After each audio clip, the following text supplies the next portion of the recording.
আলহামদুলিল্লাহ বেশ ভালো আছি। দীর্ঘদিন পরে আপনাদের সামনে আবারও বসেছি। আসলে বসা তো স্থান পরিবর্তন হয়, কিন্তু দায়িত্ব তো একই। বাংলা ভাষায় একটা কথা আছে, ঢেকি স্বর্গে গেলেও বাড়াবা না। আমাদের অবস্থা হলো যে আল্লাহ তাআলা আমাদেরকে তৈরি করেছেন মিম্বারে বসে কথা বলার জন্য। সুতরাং আমাদের মিম্বার নিয়ে ষড়যন্ত্র যতই হোক না কেন, হয়তো মিম্বার পরিবর্তন হবে, কিন্তু কাজ তো পরিবর্তন হবে না।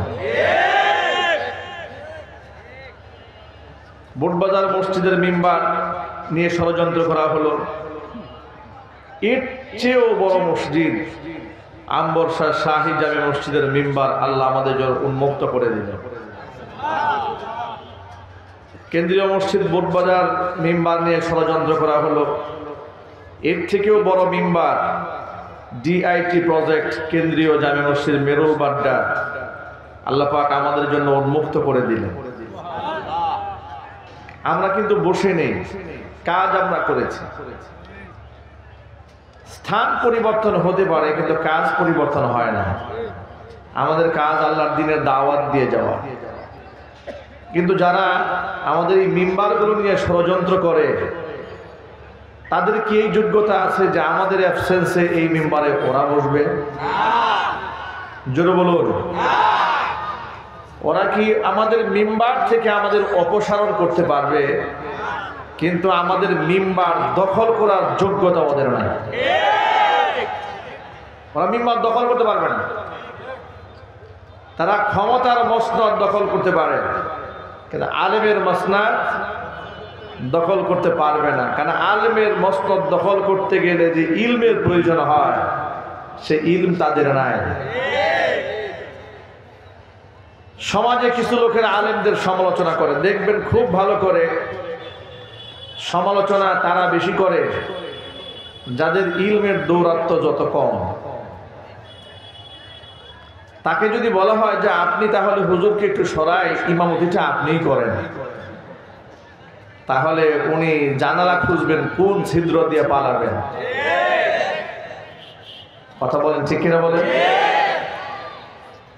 যাই হোক, অত্র এলাকাতে আমার এক প্রকারে নিষেধাজ্ঞায় ছিল। আমি বিগত 3 বছরে এই অত্র অঞ্চলে কোথাও আমাকে স্টেজে উঠতে দেওয়া হয়নি। আমার মাহফিলের পারমিশন থানায় নিতে গেলেই নাম দেখে আগে থেকে তারা রিজেক্ট করে দিত, বয়ান করতে দেওয়া হবে না। কথা বলে না কেন? এগুলো তারা করেছে, কর্মফল ভোগ করছে।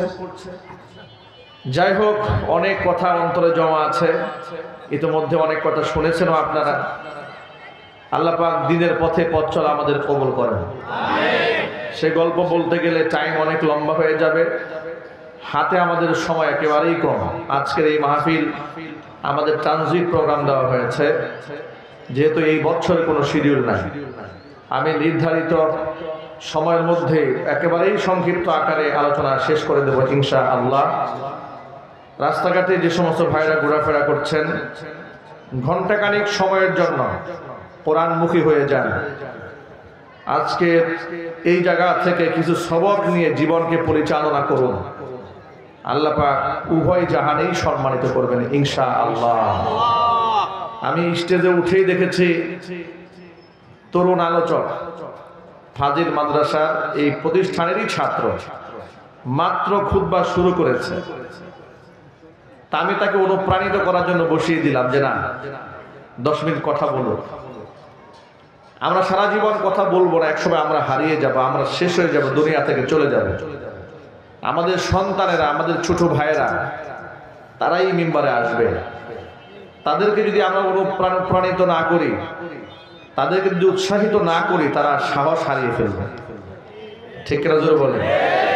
এজন্য আমি বসে তাকে বসিয়েছি যে আপনি কথা বলেন। এই 10 মিনিট কথা বলা তার জীবনের জন্য অনেক বড় পাথেয়। আজ 10 মিনিট বলেছে, কাল 20 মিনিট বলবে, পরে 30 মিনিট বলবে, পরে ঘন্টা খানিক বলবে।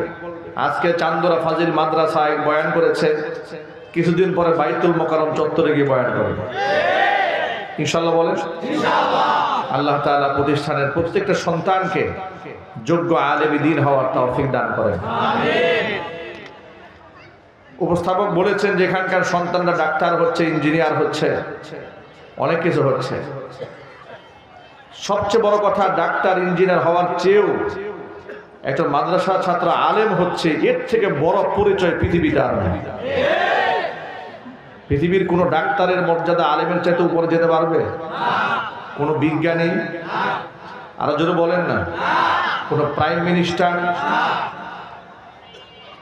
ডাক্তার ইঞ্জিনিয়ার হওয়ার জন্য প্রতিষ্ঠানের অভাব নাই বাংলাদেশে,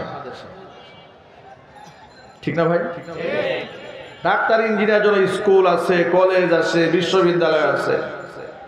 সন্তানদেরকে যারা মাদ্রাসায় পড়ায় তাদের বাবা মার 1 নাম্বার টার্গেট থাকে আমার সন্তান আলেম হবে।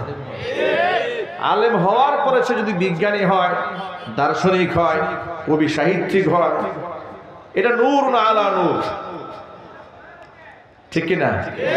কিন্তু তাকে আলেম হতে হবে। ইলম বাদ দিয়ে ডাক্তার হওয়ার কোনো সুযোগ নাই। আগে তার ভিত্তিকে ঠিক রাখতে হবে, অস্তিত্ব বিলীন করা যাবে না। মাঝে মাঝে রাস্তাঘাটে একদিন, অনেক দিন আগের কথা, বাসে উঠেছি, লোকাল বাসে, এক ভদ্রলোক আমার পাশে বসেছে সিটে, আমার সাথে কথা বলছে, অনেক কিছু জিজ্ঞেস করছে, আমি কোথায় পড়াশোনা করেছি, কোথায় দায়িত্বে আছি।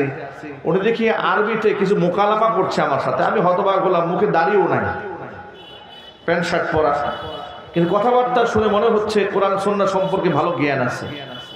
তো অনেকেই তো ইউনিভার্সিটি পড়াশোনা করে গবেষণা করে, যেমন ডক্টর জাকির নায়েক, মাদ্রাসায় পড়ে নাই, কিন্তু কত ইলম তিনি হাসিল করেছেন।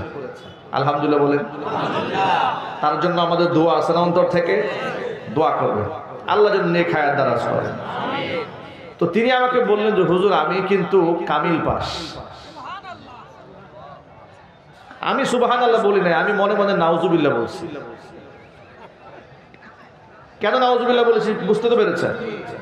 এটা কামিল পাস একজন আলেম যদি ক্রিম শেভ করা থাকে, প্যান্ট শার্ট পরা থাকে, ওর থেকে তো ইউনিভার্সিটির দারোয়ানের দাম বেশি। কামিল পাস যার অন্তরটাকে আল্লাহ কোরআনের নূর দিয়ে ভরে দিয়েছেন, আল্লাহ দিয়েছেন তাকে সম্মান, সে তো সম্মান রক্ষা করলো না, দাড়ি কামায়া বসে আছে। সুতরাং এই ইলমের দাবি হচ্ছে আপনি যা শিখেছেন সবার আগে নিজে আমল করবেন। কথা বলেন, ঠিক কিনা বলেন? অন্যকে ডাকবেন, এটা হচ্ছে ইলমের হক। আল্লাহ পাক আমাদের প্রত্যেকটা সন্তানকে বা আমল আলেম হওয়ার তৌফিক দান করেন, আমিন। চিৎকার দেখুন আল্লাহুম্মা আমিন। আলহামদুলিল্লাহ,